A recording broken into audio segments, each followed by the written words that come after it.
Hello leaders, thank you for tuning in to yet another video vignette from TheLabLeaderCoach.com. Tonight I'll be talking about EQ, and in my video, Emotional Intelligence, How to Multiply Your IQ by EQ, you will be learning one of the most impactful leadership skills there is. The concept of emotional intelligence, or EQ, began in 1995 by psychologist and science journal writer Daniel Goleman with his curiosity of why people with average IQ outperform those with high IQ 70% of the time. Formerly thought to be the sole source of success, a person's IQ is a number that indicates their level of intelligence or their ability to learn. Your IQ score at age 15 is the same as it is when you're at age 50. Goleman, through his study of human behavior, determined that those who had more emotional intelligence, their ability to understand and manage their emotions, was the critical skill that set those high performers apart from the rest. What's even more exciting, unlike IQ, emotional intelligence is a flexible set of skills that can be learned, and a person's EQ can improve with practice. Although some people are more emotionally intelligent than others, you can develop your high EQ even if you aren't born with it.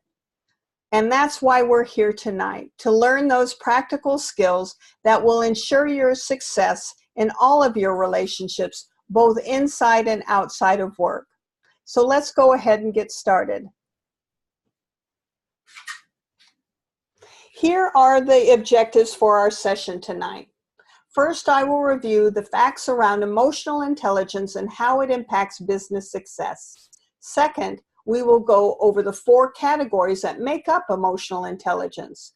Each category will include practical tips that you can use immediately to begin improving your competency in each area. And third, you will learn how the application of emotional intelligence can create positive change in both your professional and personal relationships. Here is the formal definition of EQ. It is the ability to understand and differentiate one's own emotions and the emotions of others, to use them in a manner that guides appropriate personal behavior and actions, which in turn foster positive and meaningful relationships. I've already mentioned that emotional intelligence is one of the most impactful leadership skills there is. We are all emotional beings. Everything we do involves emotions, every action, every interaction, and every decision. So EQ is at the foundation of everything we do. The research also indicates that 58% of our work performance is governed by our ability to recognize and manage our emotions, which means it is the single largest predictor of success at work. If you are a high performer, chances are you also have high EQ, as 90% of the most successful people at work are also more emotionally intelligent. Only 20% of those who are low performers have high EQ. While IQ can get you far, it is limited as it will never increase. EQ is the strongest driver of leadership and personal excellence because it is a flexible skill that can be learned. With practice, we can all become more emotionally intelligent. Being emotionally intelligent pays off too, as people with high EQs make on average $29,000 more per year than people with low EQs. While I imagine that this financial research comes from studying the EQ of salaries of people outside the laboratory profession, the point is well taken. The flip side comes from Daniel Goleman himself. Out of control emotions, or the lack of emotional intelligence, makes smart people appear stupid. Let's take a closer look at the differences between behaviors of people with low emotional intelligence compared to those people who have high EQ. As we go through these, you might think about people in each category, but I also want you to think about how you might be perceived by others. Starting with someone who has low EQ, you probably know that person who's aggressive and confrontational. They might come across as egotistical or bossy. You might live with someone who gets easily distracted or who may be selfish or impulsive. Is there someone at work who is resistant to change, stubborn, or maybe even unresponsive? Or maybe your boss is someone that is hard to please, perfectionistic, and critical. How do your interactions with these people make you feel? Do you enjoy being around them? Do you think anyone might describe you using these words? Comparing low and high EQ, what's the difference between someone who's aggressive and someone who's assertive? Does it have to do with their approach or maybe their communication style? While working with someone who's confrontational might pose a challenge, why is someone who is driven and decisive easier to get along with? Is it because they're also warm, sociable, and persuasive? Isn't it more enjoyable to work with someone who's enthusiastic as opposed to glib? Or much easier to work for someone who's patient, consistent, and a good listener?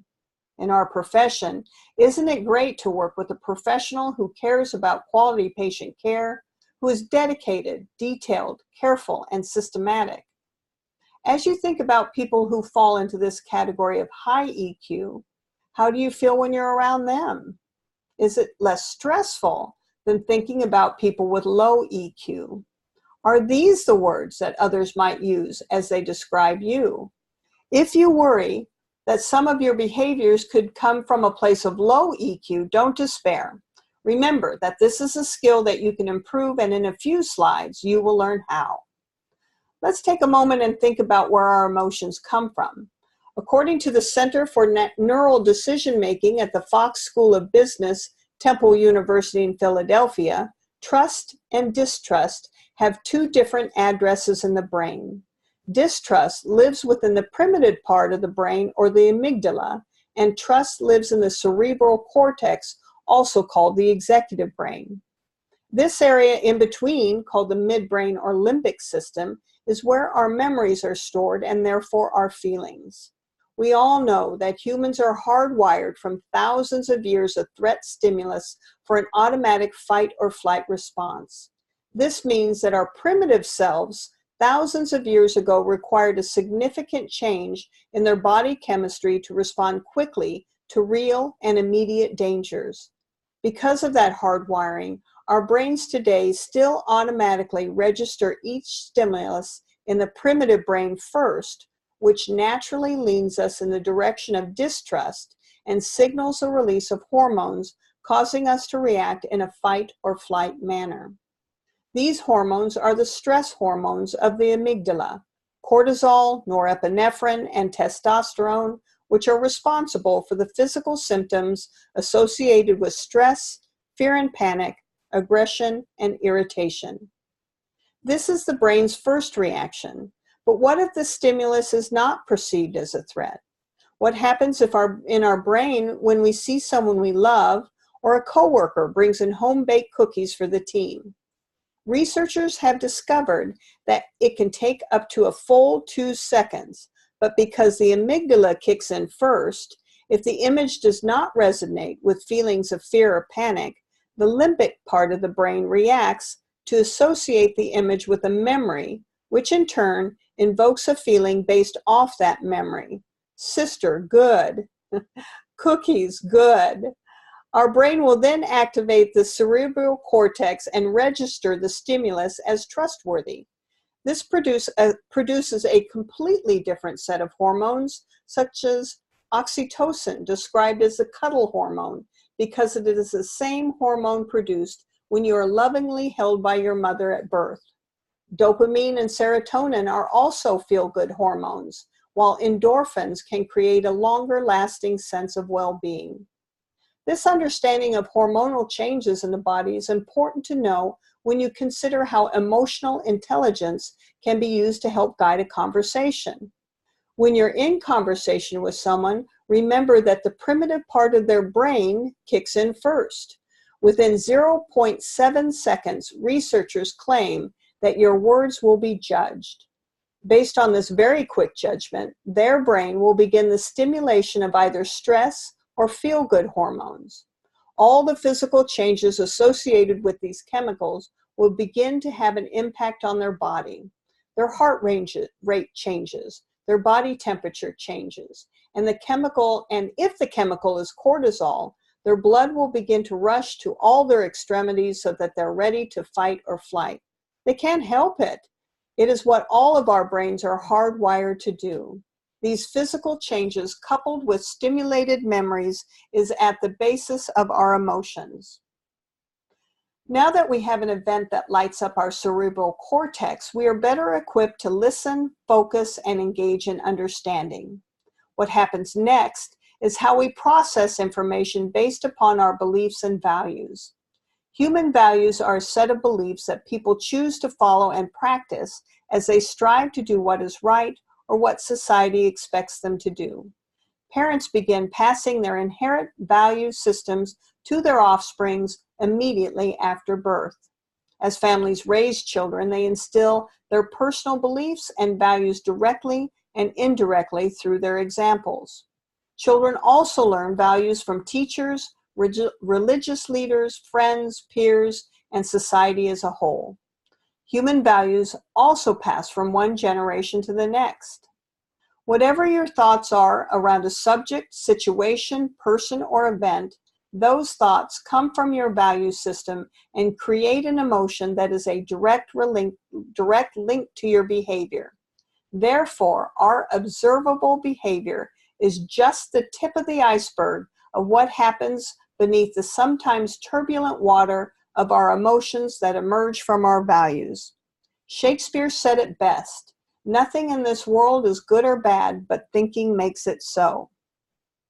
And that is the goal of emotional intelligence, to understand how our emotions trigger our behavior and create self-management strategies to maximize positive encounters, as well as be more socially aware of the emotions around us so we can interact with others in a way that fosters positive and meaningful relationships. This is a great diagram for defining all that is emotional intelligence. First, there are two columns, self and social. In the self column, there is self-awareness and self-management. These are, of course, intrapersonal skills on how we better recognize our own emotions and manage them.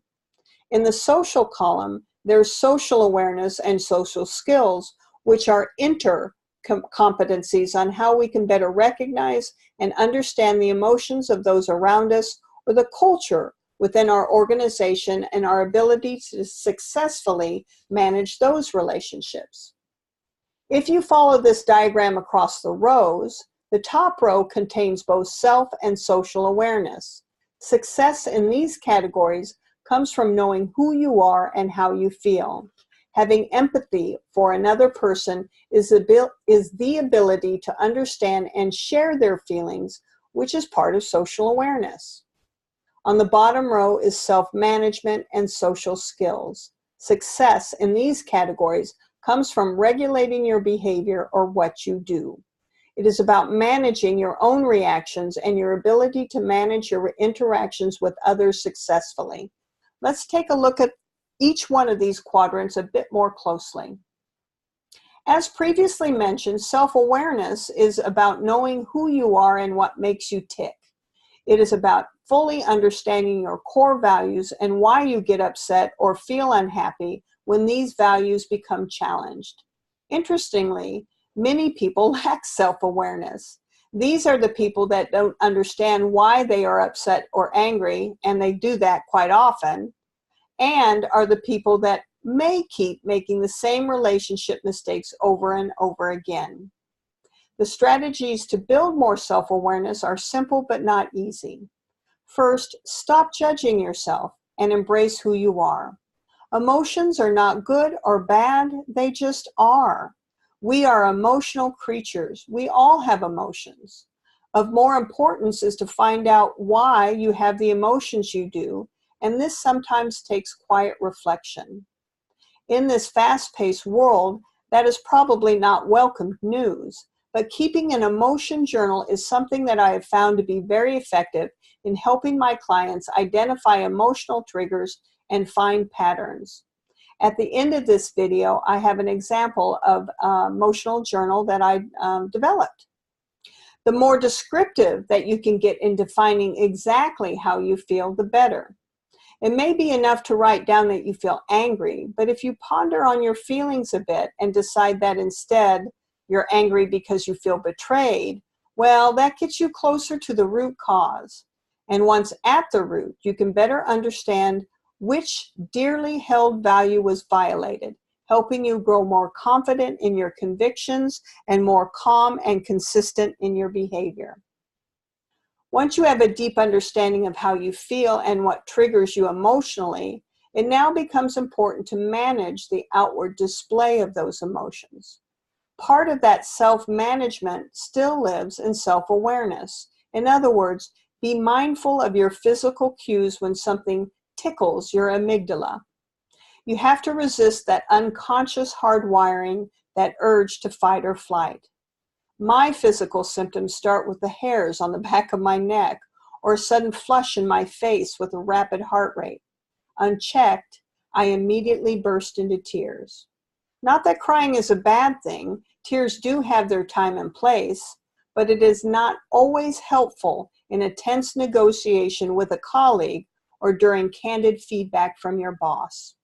Instead, I've been successful in mitigating this risk by taking better care of myself. The less stress you feel on a day-to-day basis, the more equipped you are to handle the ups and downs of an emotional situation. Practice gratitude whenever possible. That emotional journal I mentioned previously, add a spot at the end to list the things that you feel grateful for. You will be amazed at how this can positively impact how you see the world and how lighter you will feel. Whether you're faced with planning for a situation that could become emotional, visualize your success. Rehearse in your mind the things you want to say. Take notes into the meeting if it helps, and visualize how the other person will positively respond. Projecting an optimistic outcome often goes a long way in setting the tone for how you approach the situation.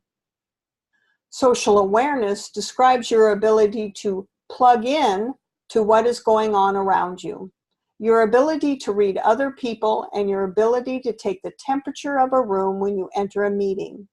This is a skill set that relies on you building up your senses and trusting your intuition.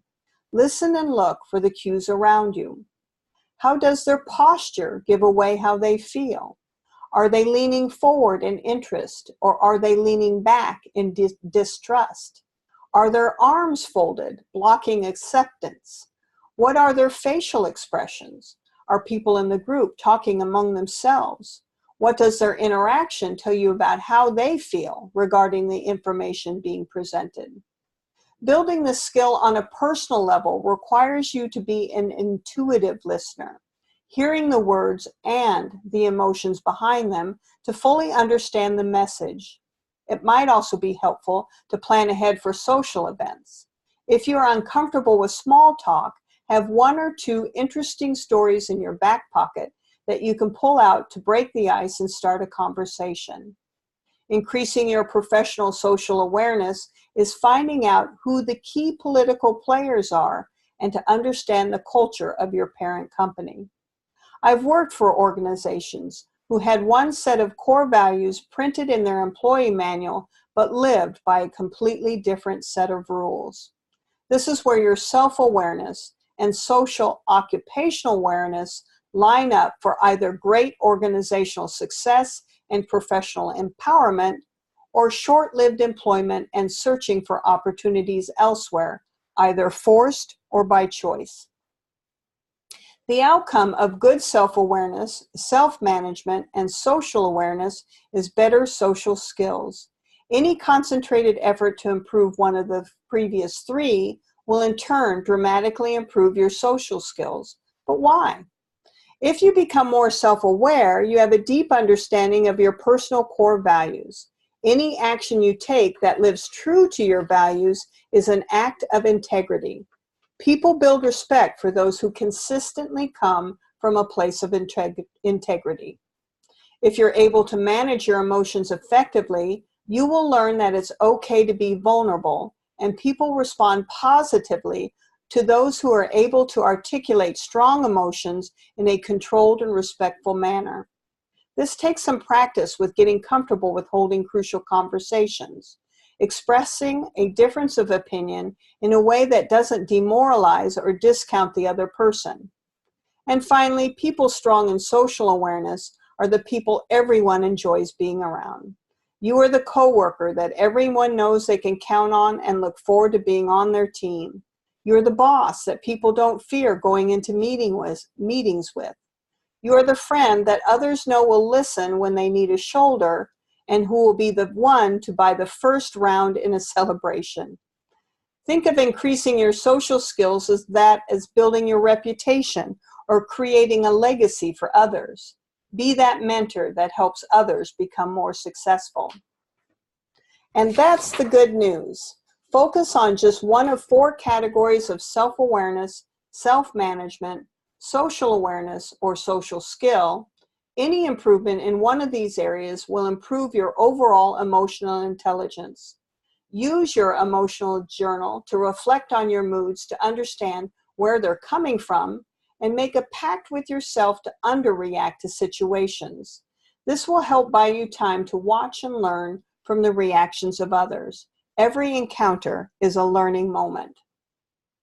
And don't forget about your behavior when you think no one is looking. Someone is always watching, and they will gauge their reactions based upon what they see, hear, and feel from you. So before I show my emotional journal, I do want to thank you for listening. Please come back to visit my website, www.TheLabLeaderCoach.com, as I frequently add new videos and additional information that I am confident you will find useful in your leadership journey. As always, you can reach out to me personally by email at patty@TheLabLeaderCoach.com or visit my Facebook page. If you provide me with your email address or like my Facebook page, you'll be the first to receive valuable checkoff lists, leadership material of proven strategies, and invitations to free webinars that are sure to increase your confidence and success as a laboratory leader. So now let me show you my journal here. Okay, so this is what I came up with. This is kind of fun. It's got a space here that you can either create a smiley face or maybe a frowny face or maybe someone that's kind of frustrated or angry. And then of course it's got your date and time so that you can kind of keep track and look for some of those patterns. The first line says, "Today I felt." And if you need a whole list of different kinds of emotions, I've created that too, because sometimes, you know, one word is just not right. You have to find the exact word for how you feel. The next area is, "I felt this way because." You can jot down some of your thoughts of what happened that day that happened to create that emotion. And then think about that emotional trigger. The next area is, "This brought back a memory of." So maybe the two are linked. Maybe this is something that happened to you in the past. And so it just helps you have more reflection on to get to the root cause analysis. And then the next category, "To feel better, I will." So maybe you need to take a nap. Maybe you need to eat a Snickers bar or ask that friend to buy you a beer. Anything to, you know, help yourself feel better and get through that emotion. And finally, as I mentioned, a category for gratitude. Please practice gratitude whenever you have time, whenever it's possible. You really will be amazed at how that helps you have a much greater positive impact for everything that's going on around you. So keep an emotional journal and tune in next time, because I certainly enjoy it when you join me, and I hope you learned something tonight. Have a wonderful evening, and we'll talk again soon. Thanks.